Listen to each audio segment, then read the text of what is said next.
I saved my dad, Gomez, with this big lightning ball. That was really impressive to see. All the effects. Ah! Electricity. Cool.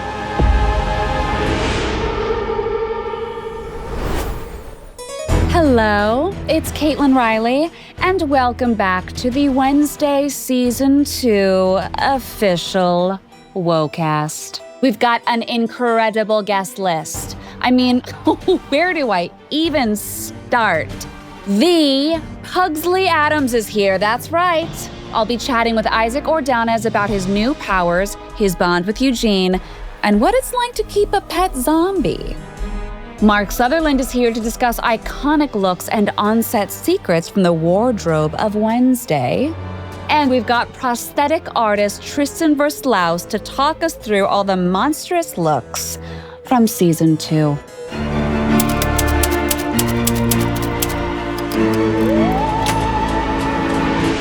We have a special guest in the studio today, the talented Isaac Ordonez, who brings Wednesday's electrifying younger brother, Pugsley Addams, to life.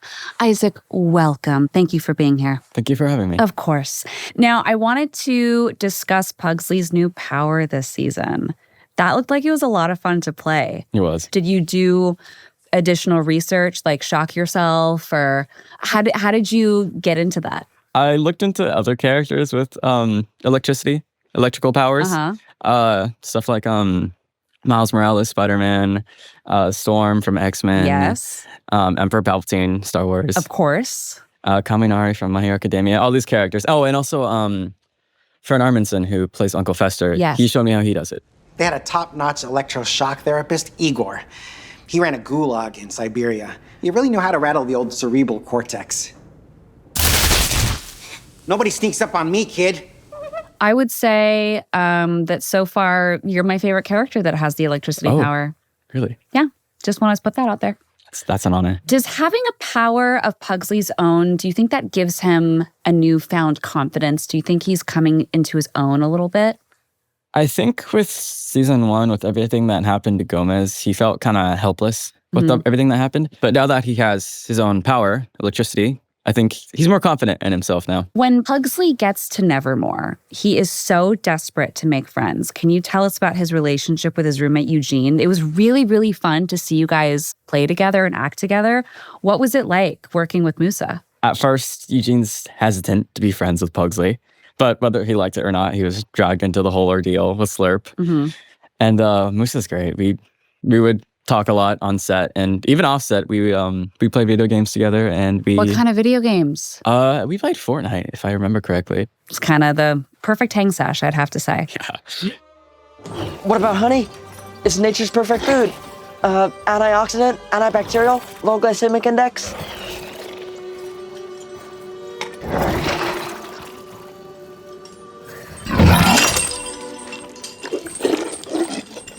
See?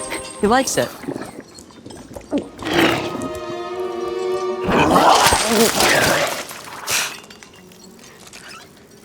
I think I'm gonna call him Slurp. Now, Pugsley makes himself a new friend this season, Slurp. What was it like working with Owen Painter as Slurp?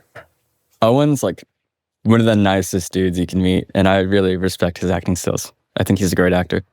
At first, it's always super cool to see characters in their costume for the first time, full costume. And strangely, him not being in full costume wasn't the weird part. Him being out of full costume was what was the weird part. Right. Him just seeing him as a normal dude. Yeah. That was what was weird. Oh, it's I can it's see Slurp. both your eyes. Apparently, you bonded with Owen over metal music and playing guitar. Are you a metalhead? Yeah. Tell me everything. Yeah, I'm a metalhead. What are some of your favorite bands? Right now, I really like Slipknot. I like Avenged Sevenfold. Bullet for My Valentine. And then, of course, Korn and whatnot. Of course, Korn. We're both guitarists, so... Oh, no way. Did you guys play together? No, we didn't get the chance to. I wish we did. Where we were staying was kind of far from each other. I didn't have a car at the time, so we couldn't drive by to his apartment. Despite my attempts to exsanguinate, you're not completely bloodless. Sis, what's up? What's with the vampire coffin? I used it to smuggle signal flares and gasoline. You know, for the forest fire? You mean campfire? Whatever, as long as something burns. Now, in episode 3, Slurp causes chaos when you sneak him into Camp Jericho. Can you walk us through filming some of those sequences? All of the Camp Jericho stuff must have been so fun to film. Yeah, so the scene where he eats Kruger's brain, whenever I'm in a scene with Musa, who plays Eugene, Right. and Evie, who plays Agnes, it's always fun. Yeah. So that scene was no exception. That was Yeah. a super fun scene to film.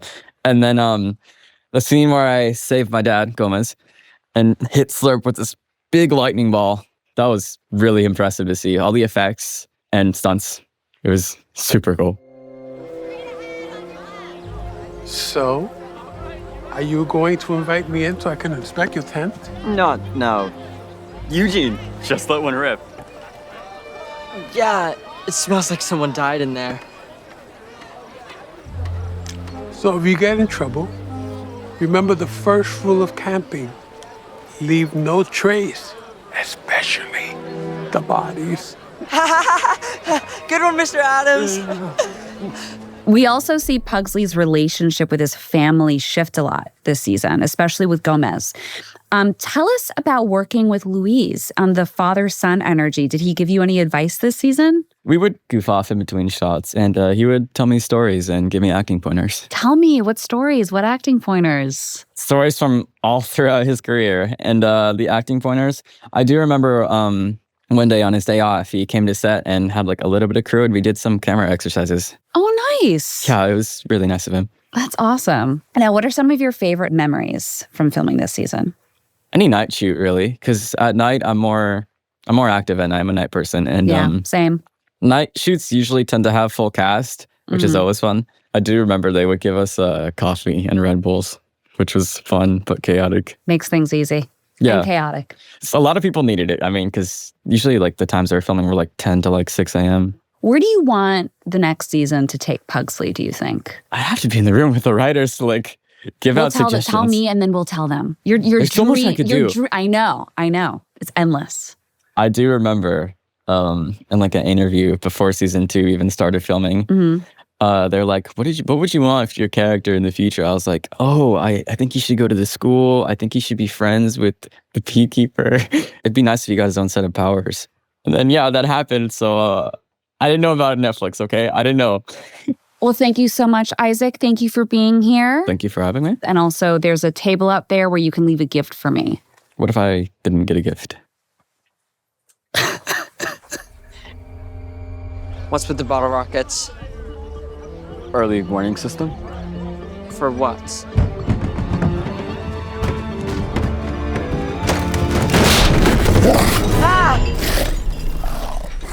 What's Slurp doing here? It's like you said, we couldn't leave him on his own. So you brought him camping in the woods with all our classmates? Relax. If he tries to escape, we'll know. That's it. I'll bunk with some of the other guys. I'm not sleeping with a zombie. Zombies don't sleep. Duh. Thing, I need my questions for the next interview. Can you hand them to me, please? Okay, let's maybe not chuck them at me, buddy, okay? All right, thanks, man. Good job. I am delighted to now introduce the one and only Mark Sutherland. Mark, thank you for being here with us. Thank you for having me. It's really nice to be here. Thank you. So Wednesday typically had one very distinct look throughout all of the prior TV shows and movies that came before. I want to know, how did you modernize this look for her and expand on it while also keeping that iconic vibe from before? It was about moving Wednesday into the world that we are in now and using, influences like high fashion, the high street, vintage, all of those things, and bringing those elements into Wednesday's wardrobe, but also keeping, the essence of the character always has to be there. It's trying not to lose that iconic Wednesday look that she's always had. Welcome to Ophelia Hall. Not a hugger. Got it. Please excuse Wednesday. She's allergic to color. Oh, wow. What happens to you? I break out into hives and then the flesh peels off my bones. When you're, for lack of a better word, Adamsifying Wednesday's looks, you know, her Wednesday school uniform, for instance, was it simply just a matter of making everything black and white and gray, or were there other influences that you went along with? We stick to the monochromatic palette for Wednesday always. It's always the black and white, the grays. But never pink. Never pink. But there might be. There might be. So what we do is we look at different ways of making those colors work.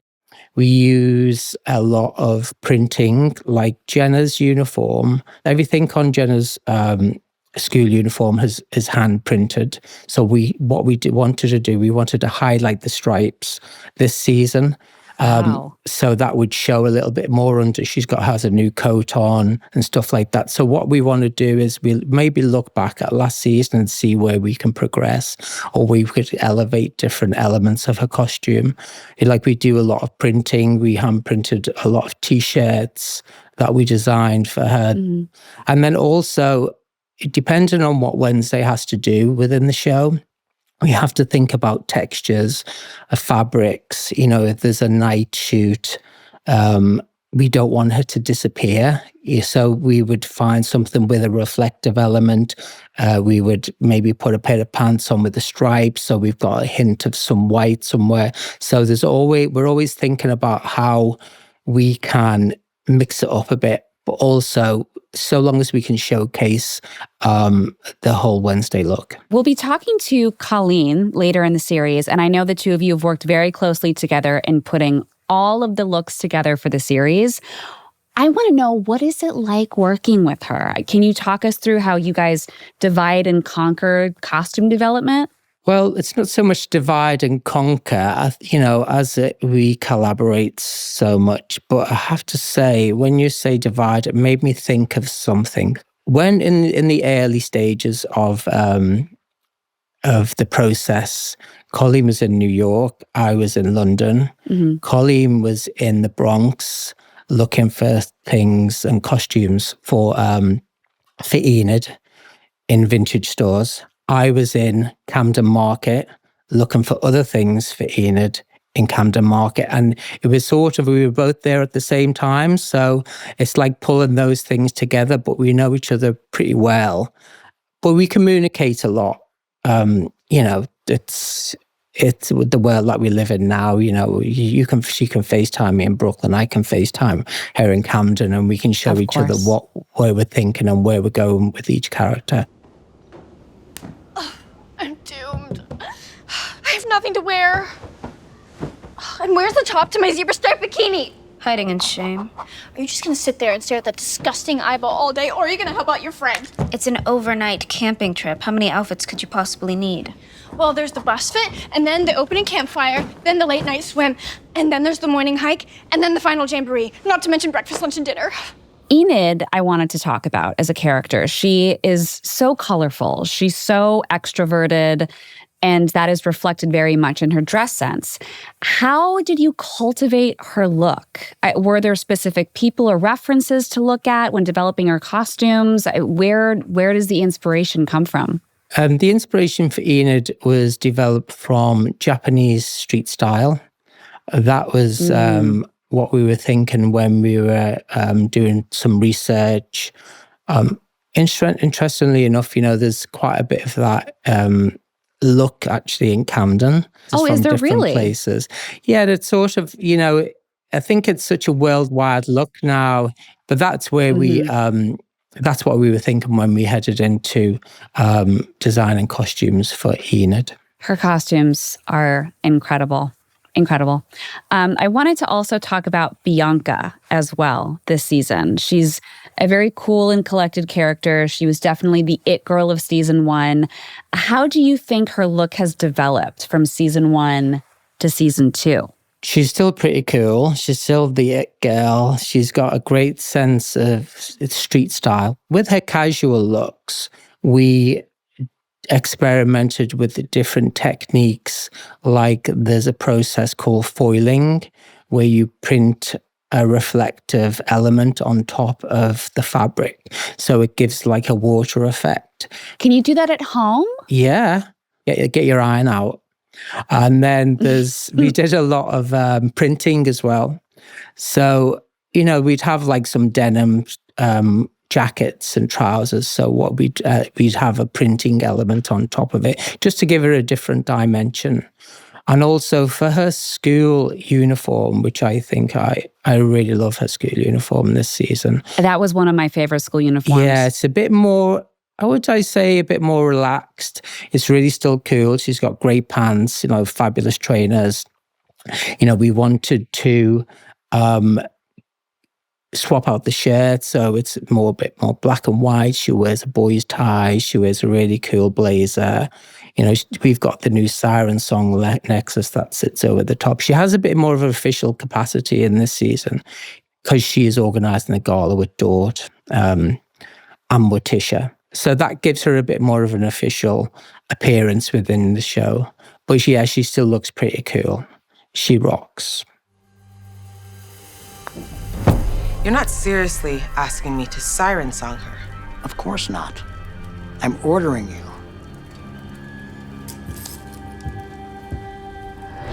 You will never try and coerce me again.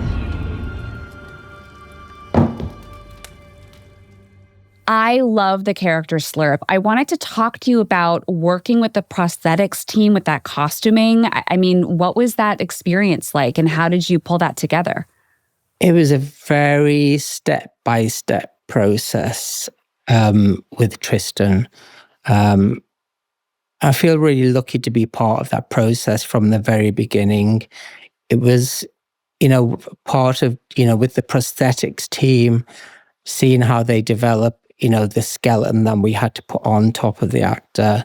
Then how do we make his clothes look like rags, but they still have to stay on him. He still has to move as an actor. Also, Tim wanted Slurp to look more mummified when he came out of the ground. So we had to develop a way of breaking up his clothes, layering them up, stick them to the prosthetics. When we see him coming out the ground, it's quite epic. The collaboration together with the costume and the prosthetics was just great. I want you to tell me, and I want you to be honest. Yeah. What is your favorite costume of season 2? I think my favorite costume would be Morticia at Camp Jericho. Ooh, that's a good one. We have a whole episode where they go camping, of course, and the Addams family go with them. So there's such a great shot when Morticia and Gomez get out the car together. They just look so great together. I just love that. Morticia in the pith helmet with the veil, the sunglasses, and the parasol. That is, I love that costume. Well, thank you so much for being here, Mark. I think that you're a genius, and that's all I have to say. And thank you for speaking with me. It's been lovely talking to you, so thank you. And thank you for having me. Hello, my pernicious prodigy. Don't you find the smell of fresh air positively nauseating? To what do we owe this ghastly apparition? The call went out for parent chaperones, and I spent my fair share of time under nature's canopy. The concrete jungle doesn't count. What's she doing here? Her idea of communing with nature is deadheading her precious roses in the greenhouse. I thought we'd make it a family affair. Pugsley and I can engage in some father and son bonding. No thanks, Dad. I think I'm gonna stick with Eugene. Lurch, can you give me a hand with this?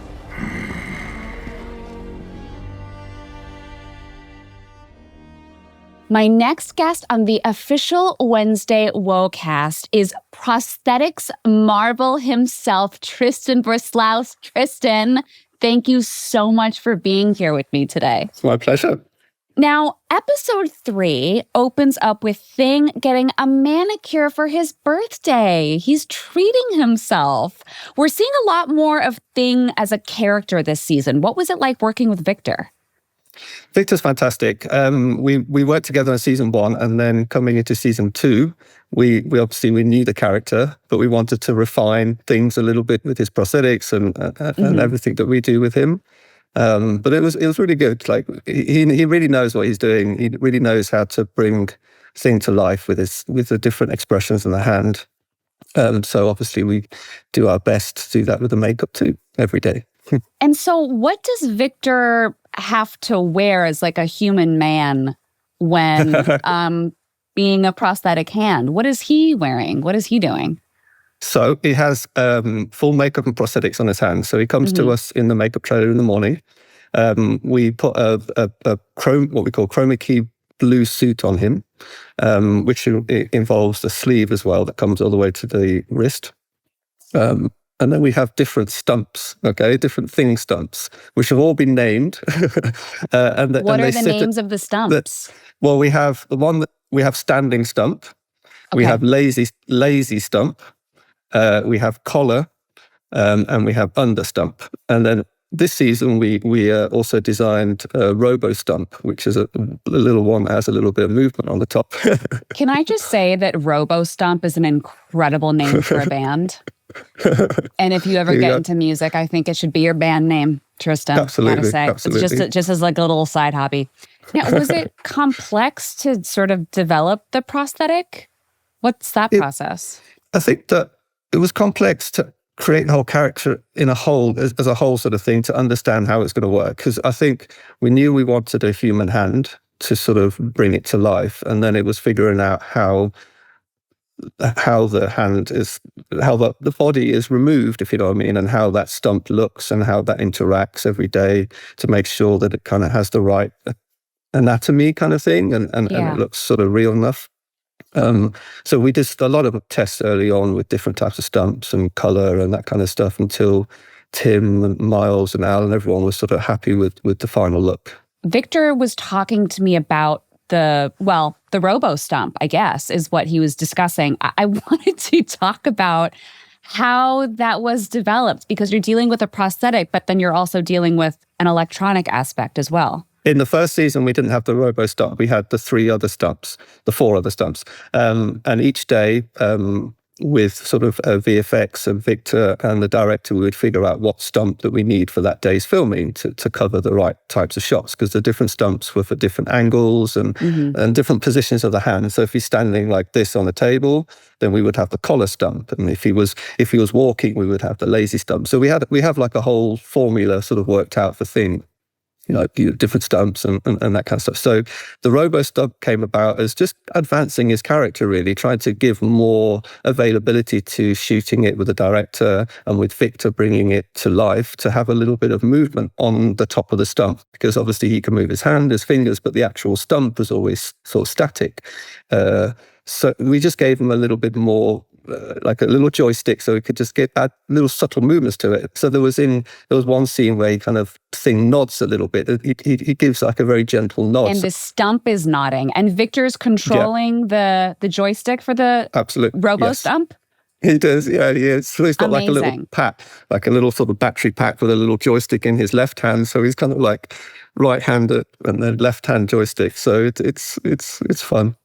Now, I wanted to touch on my favorite character from this season, which is Slurp. Okay. He looks absolutely hideous. Congratulations. It's the most incredible prosthetics I've ever seen. I wanted to talk about the inspiration behind Slurp's character design. From the beginning, Slurp was a big character for us to do. So we were having conversations with Miles, Al, Tim. We were having conversations and doing designs for months and months before we started shooting. Everyone really wanted to create a very striking, iconic character, And so we had to kind of capture our sort of Wednesday essence of a zombie sort of thing that has the the traits and the characteristics and the visual look that sort of suits the show. And that was something that we did lots of designs and maquettes, and then finally we sort of landed on one that everyone agreed sort of captured that energy, which was an amazing challenge and one of my favorite parts of the show. So I'm glad you loved it. I loved his prosthetics so much. For the whole time I'm watching it, I'm thinking like, well, that's a disgusting dead person. And then I realized, no, it's an actor in a prosthetic suit. It is. No, Owen was fantastic as well. I mean, he was under layers and layers of prosthetics. I know they always wanted to have an actual person, if you know what I mean, in prosthetics to really bring the realism of the character to life. He had some VFX augmentation eyes and tongue and stuff. But yeah, he was really fun. He was pretty gross at the beginning, wasn't he? When he crawls out the grave. He was disgusting. He's absolutely disgusting, Tristan, you sick man. So, Slurp just came back on his own. Yep. He was sitting in here when I came in this morning. He looks different. I think he's healing. Check out the inside of his skull. I think he's even starting to regrow a brain in there. Incredible. It's like he's regenerating in hyperspeed. I'm telling you, it's the mystery meat. The more he eats, the more alive he gets. What are we gonna do if he runs away again? He won't. He may be brainless, but he knows he's got a sweet setup here. Who else is gonna take care of him? I wanted to ask, was there any creature or outcast power that was the most challenging to design?